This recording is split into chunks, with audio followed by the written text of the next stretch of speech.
আসসালামু আলাইকুম। আমি কিছু দেখতে পেলাম।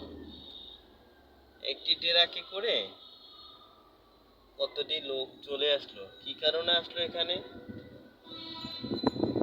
জানি না।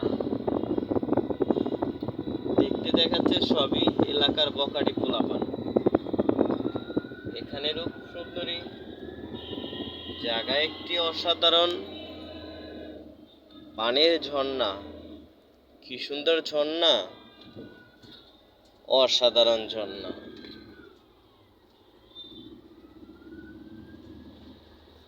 এই হলো অবস্থা।